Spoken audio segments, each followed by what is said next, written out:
The Assembly will hear an address by His Majesty King Mswati III, Head of the State of the Kingdom of Eswatini. I request protocol to escort His Majesty and invite him to address the Assembly.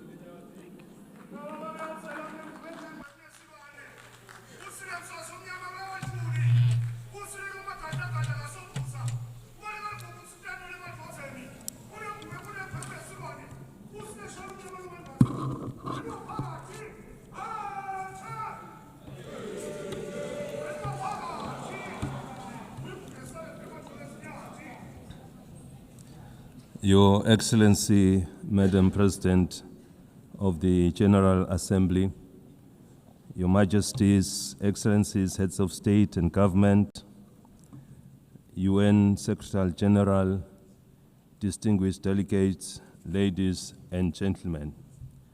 It is a great pleasure to address the 80th session of the United Nations General Assembly under the theme Better Together, 80 years and more for peace, development, and human rights. At the outset, we wish to assure you, Madam President, of Eswatini's unwavering support during your tenure. We also commend the UN Secretary General and the Secretariat for their steadfast leadership in navigating our world through unprecedented challenges. As we gather today, mankind is confronted with many challenges, including conflicts around the world. We must remind ourselves that when the United Nations was established in 1945, it was during a time of widespread global strife. Its founding fathers resolved that no country or people should endure suffering due to conflict. The UN Charter and structure were designed to be clear and resolute. Now is the time to ask ourselves what has gone wrong and what steps must be taken to correct these challenges and restore the UN's mission of fostering peace. The question we must ask ourselves further is, what is the UN doing to address these issues effectively? I propose that the United Nations establishes ad hoc committees to tackle global conflicts and promote peace. These committees should have equitable representation in dealing with the relative conflicts in the diverse regions of hotspots, including Africa, the Middle East, Europe, and beyond, ensuring that all affected nations have a voice. Supported by the Secretariat of the United Nations, these ad hoc committees would visit conflict zones, engage with local communities, and work towards peaceful resolutions. For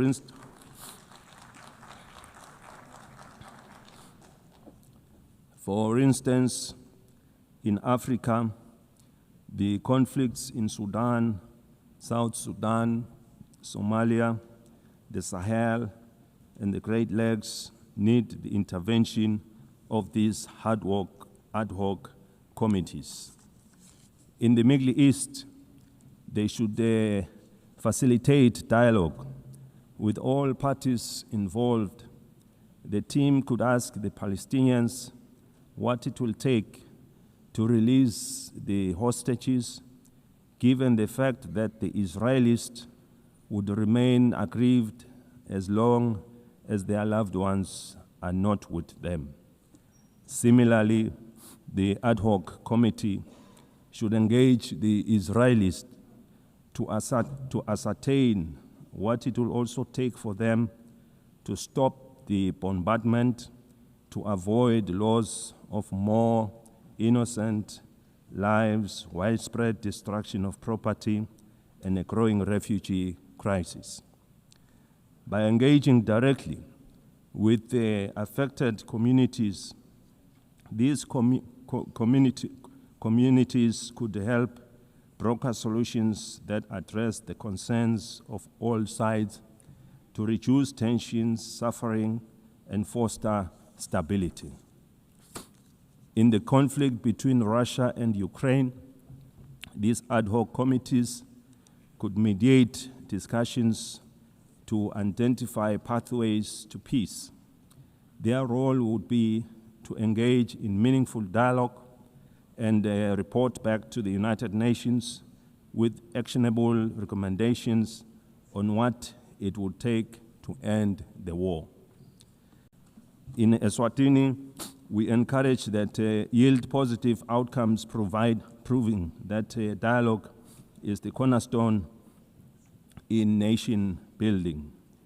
We thank those countries already making means in finding solutions.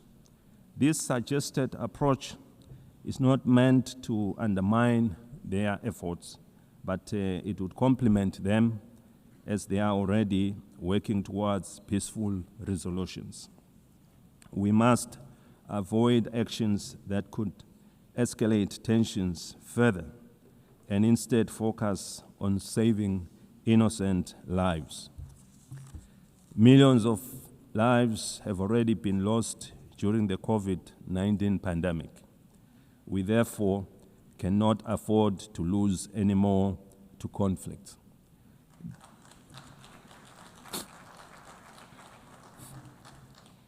The UN must now focus on supporting the building of economies of the world to address issues of poverty and the global financial crisis which we experienced after the COVID-19 pandemic. By investing in these areas, we can create conditions for lasting peace. We therefore need one another in building and supporting our development initiatives in our respective countries. The time for action is now. The UN was established in pursuit of international law and peace, and its mandate dates back decades. In 2025 and onwards, we must renew our commitment to this mission. By forming these ad hoc committees and making informed, inclusive decisions, we can work towards a world where peace prevails and no nation or people suffer needlessly. We have been calling for the restructuring of the United Nations as a body representing all member states. It must lead with decisions that are inclusive and widely respected, as no one will question the process taken. These reforms should be fully representative of all countries through the regions of the world in the Security Council to create an all-inclusive structure. Without such reform, the legitimacy and effectiveness of this body will remain incomplete. We have been encouraged to witness UN high-level meetings prior to the General Assembly being held to address various issues. These include the Seville and Awaza declarations on financing for development and socio-economic challenges faced by landlocked countries. We are aware that for any growth to take place, nations must have enough resources to achieve sustainable development goals. As we convene to advance international cooperation and to uphold human rights and fundamental freedoms for all, we are reminded that our work is both urgent and indispensable. The theme Better Together underscores the imperative of delivering on the United Nations Sustainable Development Goals and reinvigorating global cooperation. Eswatini continues to believe that working together remains our most powerful tool for addressing global challenges that transcend borders. The world stands at a critical juncture in pursuit of Agenda 2030. With only 5 years remaining, we must face the reality that progress on the SDG is far off track. This is a sobering reminder that our collective efforts must be redoubled and that international solidarity, cooperation, and shared responsibility are more urgent than ever before. Through my national call to all Eswatini, to all Mswati of UNGA, for a greater sense of agency in the pursuit of sustainable development, the Kingdom has made important strides in advancing Agenda 2030, particularly in the areas of the economy in various sectors, health, education, and gender equality, to mention a few. Furthermore, the country's literacy rates have improved, reflecting our investments in education, while the nation continues to be empowered through targeted programs that strengthen their role in our society and economy. These achievements demonstrate what is possible when determination and partnership come together. While we have witnessed the GDP growth of our economy, we remain with a number of challenges to address, and we count on the UN for support to become one of the advanced economies of the world. We have implemented initiatives to grow our economy and attract new investments by opening trade opportunities with other countries that give access to regional and international markets. Your Excellencies, the global economy remains fragile. Persistent inflation resulting in rising food and energy prices, as well as tightening financial conditions, have eroded physical space for many developing nations. Across sub-Saharan Africa, countries spend on average 12% of government revenues on debt servicing, diverting resources urgently needed for social cohesion programs.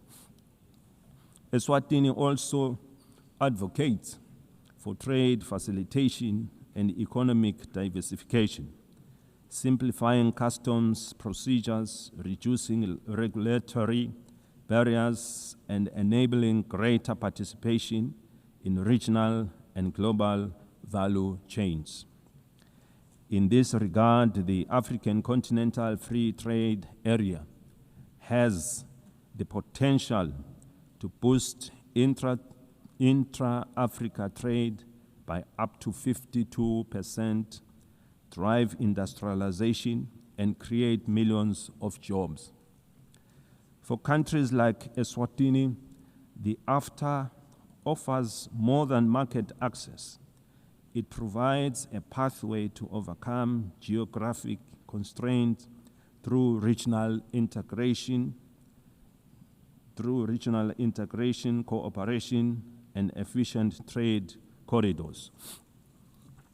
In an increasingly connected world, the Kingdom of Eswatini is actively striving for digital transformation as a catalyst for sustainable development.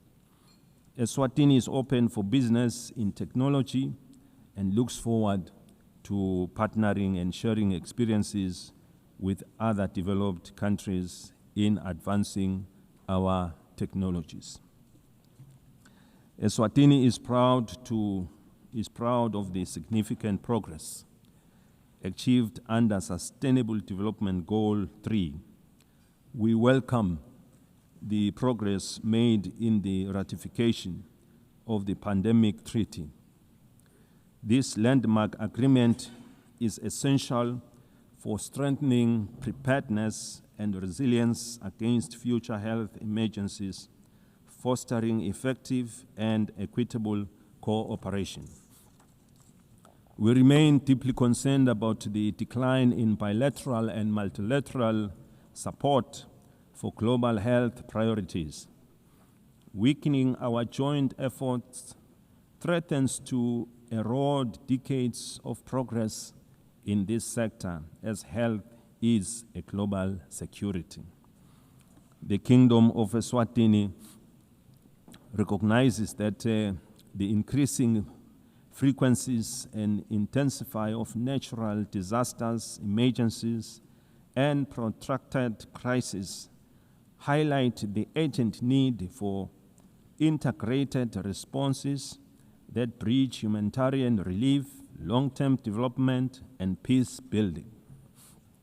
We urgently need to strengthen disaster preparedness, build resilient communities, and integrate emergency responses with sustainable development. Eswatini, like other countries in the region, has many young and marginalized groups who face unemployment and inequality in various sectors. Ensuring empowerment, capacity building, and employment is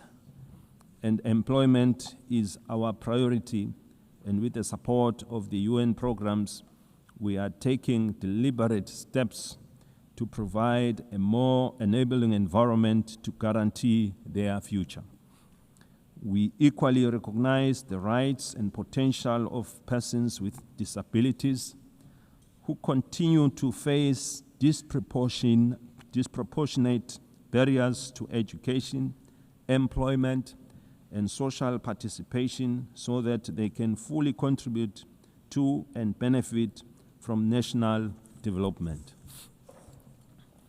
The United Nations General Assembly Resolution 2758, adopted in 1971, did not address the issue of Taiwan's representation in the United Nations, and it does not preclude their participation in the UN system.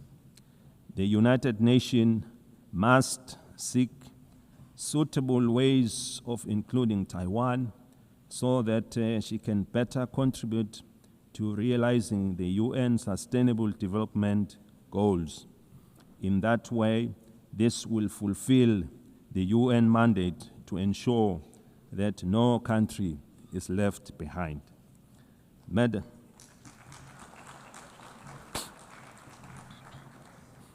Madam President, in conclusion, we are entrusted with the hopes of our people and the future of our children.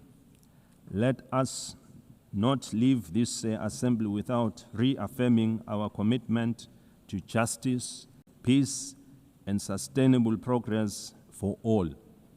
The Kingdom of Eswatini stands ready to play its part. The international community must remain united in addressing shared global challenges, from hunger and malnutrition to climate change, under the guiding spirit of better together. I thank you. May Almighty God bless us all.